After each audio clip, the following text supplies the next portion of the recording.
नमस्कार दोस्तों, स्वागत है आपका जूनियर हाई स्कूल प्रधानाध्यापक एवं सहायक अध्यापक भर्ती परीक्षा के प्रैक्टिस सेट 1 सामान्य ज्ञान भाग 1 में। क्योंकि सामान्य ज्ञान जो सभी अभ्यर्थियों के लिए अनिवार्य रहेगा, जिसके प्रश्न रहेंगे 50, अंक होंगे 50। तो आइए पहला क्वेश्चन हल करते हैं। यहाँ पर क्वेश्चन नंबर 1 है, फलों के मीठे स्वाद का कारण क्या है। फलों के मीठे स्वाद का कारण क्या है? तो फ्रक्टोज, जो कि फल शर्करा भी इसे कहते हैं फ्रक्टोज को। इस प्रकार शर्करा मुख्यतः फलों में ही पाई जाती है। फ्रक्टोज एक मोनोसैकेराइड है। क्वेश्चन नंबर 2, आयोडीन की कमी से क्या होता है? तो आयोडीन की कमी से घीघा रोग होता है। ऑप्शन सी यहाँ पर राइट हो जाएगा। क्वेश्चन नंबर 3 है, निम्नलिखित में कौन सा कार्बनिक अम्ल अंगूर, इमली तथा केला में प्रचुर मात्रा में विद्यमान रहता है? तो ये विद्यमान जो है टार्टरेरिक अम्ल है, यानी कि ऑप्शन डी यहाँ पर राइट है। जैसे अंगूर है, इमली है तथा केला में ये प्रचुर मात्रा में पाया जाता है। यह अम्लता जो होता है नियामक और खाद्य पदार्थों में एंटीऑक्सीडेंट के रूप में उपस्थित रहता है।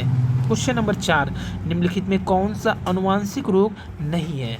तो क्वेश्चन नंबर 4 का राइट ऑप्शन हो जाएगा ए, यानी रथौंधी आनुवांशिक रोग नहीं है, जबकि रंजकहीनता, हीमोफीलिया, वर्णदानता ये सब हैं। क्वेश्चन नंबर 5 की बात करें, निम्नलिखित में कौन सा युग्म सही सुमेलित नहीं है? तो यहाँ पे विटामिन B12 प्रति आरक्तता का कारण ये सही है। विटामिन सी प्रति स्क्लेरोसिस कारण ये भी सही है। लेकिन पांचवा का ये देखिए विटामिन डी, ये गलत है। विटामिन के प्रति रक्तस्रावी कारण ये भी सही है। यानी क्वेश्चन नंबर 5 में विटामिन ई यहाँ पर होना था, तो ये सही हो जाता है। विटामिन ई का है वंध्यता रोधी कारक। और विटामिन डी की कमी से आप जानते हैं कि रिकेटस रोग होता है। क्वेश्चन नंबर 6, जैव विविधता के ह्रास का मुख्य कारण क्या है? ऑप्शन 6 का राइट ऑप्शन हो जाएगा डी, प्राकृतिक आवासीय विनाश। क्वेश्चन नंबर 7 है, जिस रूप में पौधे नाइट्रोजन प्राप्त करते हैं वह क्या है? तो यहाँ पे देखिए 7वां का राइट ऑप्शन हो जाएगा बी, नाइट्रेट। तो जूनियर भर्ती से संबंधित सभी वीडियो प्राप्त करने के लिए आप चैनल को जरूर सब्सक्राइब कर लीजिएगा, जिससे आपको सभी नोटिफिकेशन टाइम से प्राप्त होते रहें। क्वेश्चन नंबर 8 है, लंदन में आयोजित निम्नलिखित गोलमेज सम्मेलन में किसमें महात्मा गांधी उपस्थित थे? तो 8 का राइट ऑप्शन हो जाएगा बी, यानी द्वितीय गोलमेज सम्मेलन में ये उपस्थित थे। क्वेश्चन नंबर 9, अखिल भारतीय किसान सभा के संस्थापक अध्यक्ष कौन थे? तो यहाँ पर हो जाएगा स्वामी सहजानंद सरस्वती थे, यानी ऑप्शन बी यहाँ पर राइट है। क्वेश्चन नंबर 10, निम्नलिखित में किसे भारत में स्थानीय स्वायत्त शासन का जनक माना जाता है? क्वेश्चन नंबर 10 का राइट ऑप्शन हो जाएगा लॉर्ड रिपन, यानी डी ऑप्शन राइट है यहाँ पर 10 में। क्वेश्चन नंबर 11 है, निम्नलिखित में कौन सही सुमेलित नहीं है? तो 11 का ऑप्शन क्या हो जाएगा? मोतीलाल नेहरू, ये नेहरू रिपोर्ट सही है। एम के गांधी चंपारण आंदोलन, ये भी सही है। एम सी बोस फारवर्ड ब्लॉक, ये भी सही है। एम जिन्ना खिलाफत आंदोलन, ये सुमेलित नहीं है, यानी 11 का टी ये गलत ऑप्शन है। खिलाफत आंदोलन प्रारंभ करने के लिए गठित कमेटी में शौकत अली, मोहम्मद अली, अबुल कलाम आज़ाद, हकीम अजमल खान, हसरत मोहनी तथा डॉक्टर अंसारी शामिल थे। तथापि खिलाफत आंदोलन जो प्रारंभ करने का श्रेय मुख्तः अली बंधुओं को ही जाता है, जिसमें शौकत अली और मोहम्मद अली थे। एम जिन्ना ने खिलाफत आंदोलन में महात्मा गांधी की भागीदारी की भर्त्सना की और इस आंदोलन से दूर थे। यानी जो जिन्ना थे वो महात्मा गांधी जी की क्या की आलोचना की खिलाफत आंदोलन में शामिल होने के कारण। भारतीय राष्ट्रीय कांग्रेस के पहले अध्यक्ष कौन थे? 12 का राइट ऑप्शन सी हो जाएगा, व्योमेश चंद्र बनर्जी थे भारतीय राष्ट्रीय कांग्रेस के पहले अध्यक्ष। 1885 में बम्बई में तत्कालीन जो कांग्रेस का अधिवेशन हुआ था में गोकुलदास तेजपाल संस्कृत महाविद्यालय में आयोजित हुआ था। यहीं पर पहला कांग्रेस का सम्मेलन। क्वेश्चन नंबर 13, निम्नलिखित नदियों में किसको दक्षिण की गंगा कहा जाता है?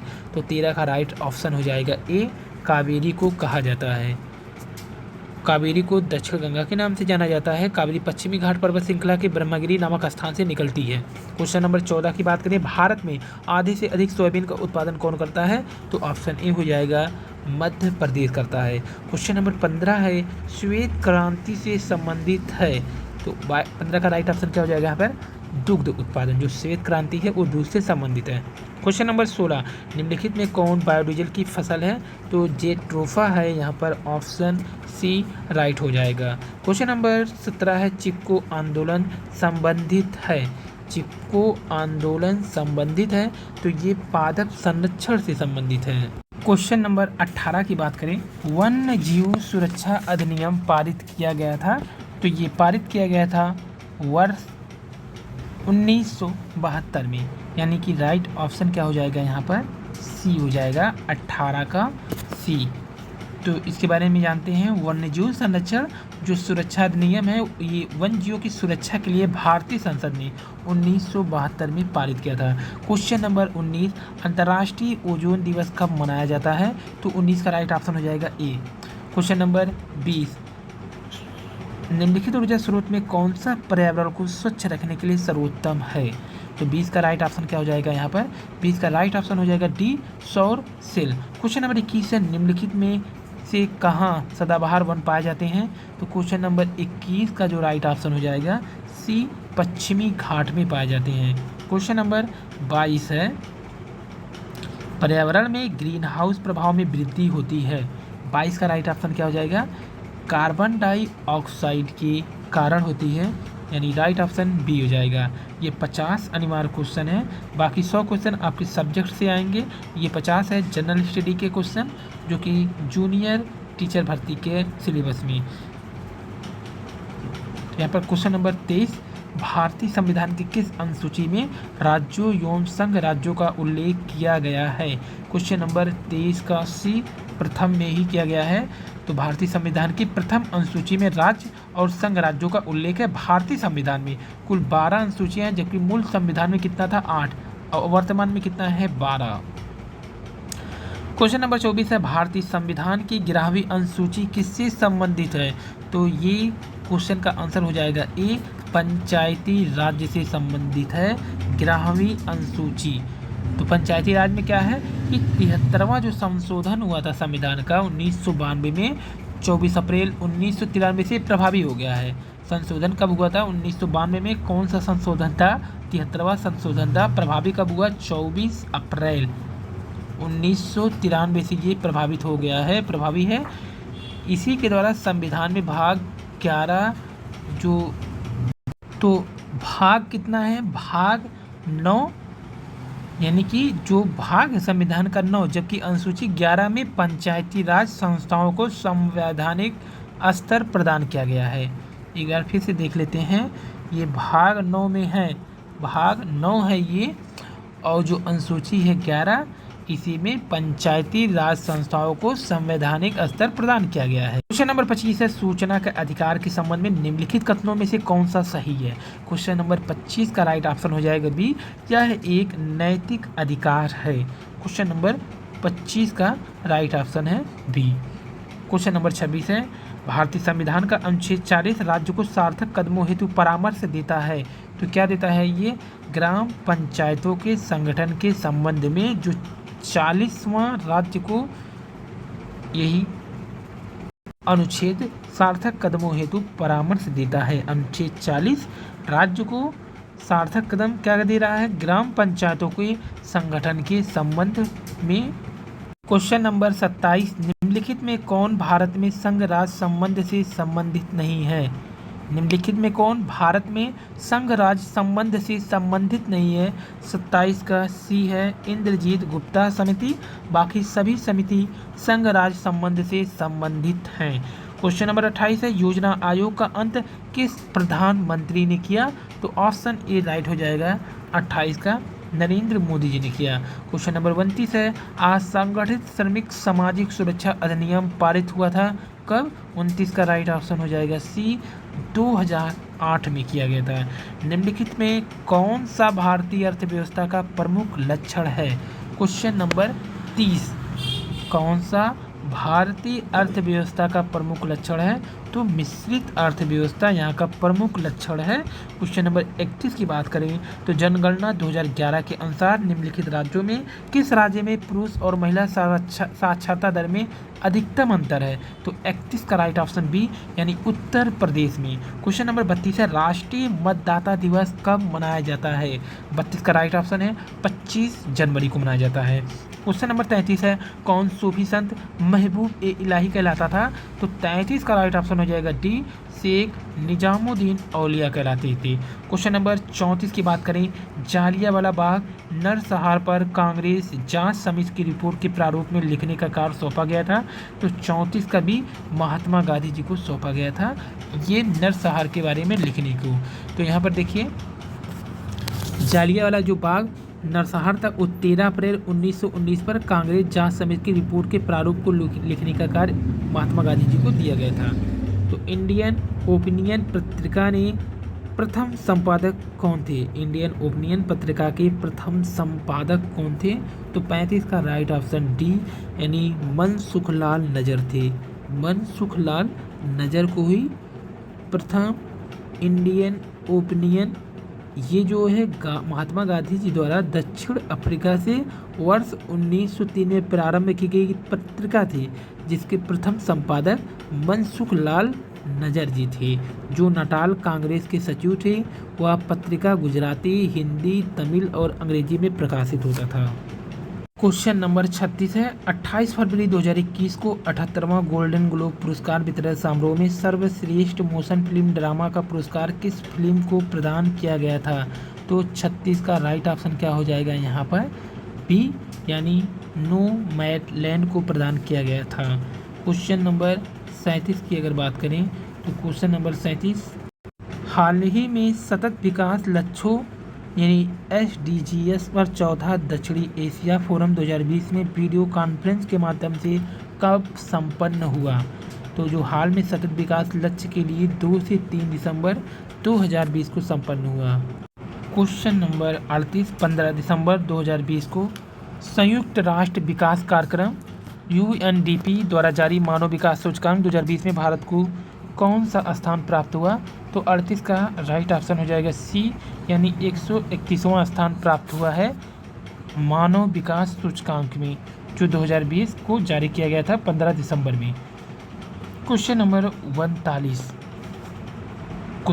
39 की अगर बात करें 29 जनवरी 2021 को केंद्रीय वित्त एवं कॉर्पोरेट कार्य मंत्री निर्मला सीतारमण ने संसद में आर्थिक समीक्षा 2020-21 पेश किया। इनके अनुसार वित्त वर्ष 2021-22 में भारत की वास्तविकता GDP की विकास दर कितने प्रतिशत रहेगी?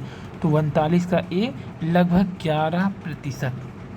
39 का ए ऑप्शन राइट है। क्वेश्चन नंबर 40 है 9 फरवरी 2021 को भारत ने किस देश में लालंदर यानी शहतूत बांध के निर्माण के लिए एक समझौता ज्ञापन पर हस्ताक्षर किया है?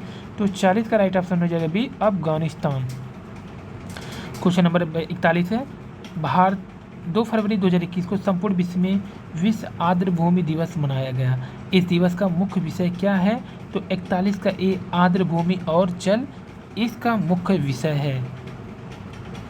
क्वेश्चन नंबर 42 की बात करें दिए गए विकल्पों में से संबंधित संख्या युग्मों को चुनिए। 11:1331 समानुपाती 12 यहाँ पर क्या है? तो 42 का जो ए हो जाएगा यानी कि 1728। क्वेश्चन नंबर 43 एक चूहे को कुत्ता कहा जाए, कुत्ते को नेवला, नेवले को शेर, शेर को सांप, सांप को हाथी कहा जाए तो पालतू पशु के रूप में किसे पाला जाएगा? तो 43 का ए यानी नेवला को पाला जाएगा। क्वेश्चन नंबर 44 है दिए गए विकल्पों में कौन विषम संख्या युग्म ज्ञात कीजिए। तो 44 का राइट ऑप्शन बी हो जाएगा यहाँ पर -2। क्वेश्चन नंबर 45 की बात करें तो यदि हाउस को फोकस लिखा जाए FQSUC लिखा जाए तो चेयर को कैसे लिख सकते हैं? यानी हाउस को जब FQSUC लिखा जाए तो चेयर को क्या लिखेंगे? तो यहाँ पर जो राइट ऑप्शन डी हो जाएगा AJYKP। क्वेश्चन नंबर 46 कमल को याद है कि उसका जन्मदिन 24 अप्रैल से पहले है, उसकी माता को याद है उसका जन्मदिन 22 अप्रैल के बाद है। कमल का जन्मदिन अप्रैल की कौन सी तिथि को आएगा? तो 46 का डी हो जाएगा 23 को आएगा। क्वेश्चन नंबर 47 यदि गत परसों बृहस्पतिवार था तो रविवार कब होगा? 4780 आगामी कल को होगा। क्वेश्चन नंबर 48 है, कथन है भारतीय संग्रहालयों की सुरक्षा केंद्रीय सरकार का दायित्व है। विक्टोरिया मेमोरियल कच्छ राष्ट्रीय संपत्ति है, तो इसका निष्कर्ष क्या निकलेगा? पहला, भारतीय संग्रहालय राष्ट्रीय संपत्ति है। राष्ट्र की ऐतिहासिक संपत्ति का संरक्षण केंद्रीय सरकार द्वारा किया जाता है, तो यहाँ केवल निष्कर्ष 2 निकलेगा, यानी कि राष्ट्र की ऐतिहासिक संपत्ति का संरक्षण केंद्रीय सरकार द्वारा किया जाना चाहिए। क्वेश्चन नंबर 49, नीचे 2 कथन है जिन्हें ए और आर बताया गया है। दृढ़ कथन है पठन वैकल्पिक डिसलेक्सिया एक मनोवैज्ञानिक विकार है। यह रोग विटामिन की कमी के कारण होता है। सही विकल्प इसमें क्या होगा? तो 49 का डी ए सही है, परंतु आर क्या है? गलत है, क्योंकि ये विटामिन की कमी के कारण नहीं होता है, यह मनोवैज्ञानिक विकार है। क्वेश्चन नंबर 50 है, 16 फरवरी 2021 को प्रधानमंत्री नरेंद्र मोदी ने वीडियो कॉन्फ्रेंस के माध्यम से कहां पर महाराजा सुहेलदेव स्मारक और चित्तौरा झील के विकास कार्यों का शिलान्यास किया है? 50 का सी है, बहराइच। एक मेडिकल कॉलेज का भी उद्घाटन किया। सुहेलदेव महाराज जो है 11वीं सदी में श्रावस्ती के राजा थे।